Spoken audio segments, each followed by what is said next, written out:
Now we go to week 8, and exciting opportunities present themselves as we move forward.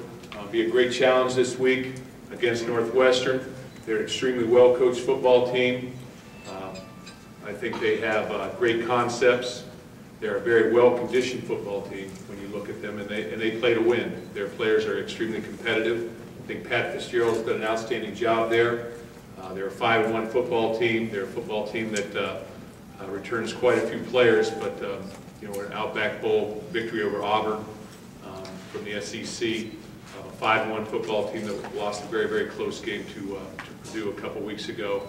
Had a week off to prepare, so when you look at them, I think you know, there certainly is a challenge there. You know, they return, I guess, 7 starters on their defensive side of the ball. Brian Peters, their free safety, is their leading tackler, and Corbin Bryant, defensive tackle, and Vince Brown, a defensive end, probably are their headline guys. You know, when you look at them offensively, you got Persa is an outstanding quarterback, almost accounting for nearly 2,000 yards already. This year, he's, I believe, 5th maybe in total offense and maybe 4th in passing efficiency. Drake Dunsmore, Jeremy Ebert are their top 2 receivers. And again, they have about six starters back, 3 starters in the offensive line back as well. So very well coached on special teams, sort of cutting edge, I think, on special teams in a lot of ways. But an outstanding football team, and it will be a challenge. Good job thus far, you know, focusing on one game at a time. We're sort of starting to get into a little bit of uncharted territory here, I think. So I think it's important, though, that our players understand that, you know, the difference, and I think that they do, because when you look at our past seasons here, you know, you could say, hey, they could have been 10-2 the first year had they won the close games. So when you look at that, it can swing the other way as well. So, you know, nobody's going to take any football team that we play for granted, especially this weekend. Going to Chicago, we've had very, very close games with them. But again, I think that our leaders on our football team have to do that. I say every week I can stand up and say whatever I want to our football team prior to a football game, but you have to get yourself ready, and usually that comes from the ground level, which is players on the field, and we've done a nice job. I believe that football teams are measured over the course of 12 games. And right now, you know, we're a 7-0 football team, but if we falter, we're a 7-5 football team.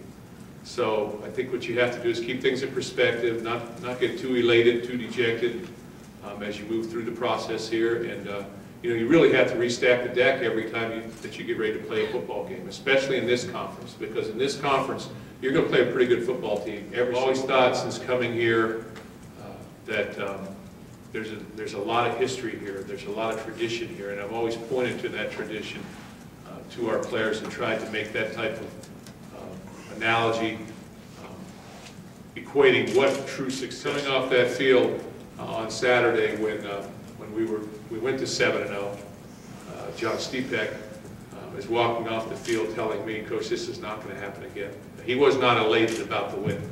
He was talking about the performance, his performance, the performance of our offensive line. So he knew at that point in time what had happened, and you know, it was clear. I don't think anybody sitting in that locker room right now or over there when we get over there to practice today saying, hey, we've done all this and I'm all that. We're not built that way. Our players have not been built that way. The games are too close, and you know, I think that our players understand that, you know, we've gotten to where we've gotten through hard work, and that's when I go back and say, hey, remember what got us to where we were at.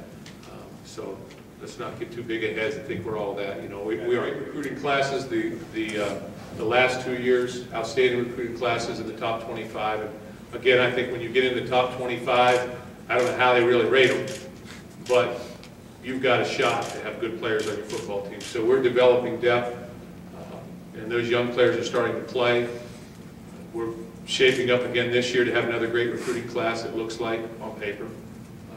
But very important to build your football team with depth, because somebody's going to get hurt, somebody's going to have an issue, something's going to happen where a guy's not playing, and somebody's got to step in and play up. They got to play to that level, that type of championship type level or Big Ten level that we need to win.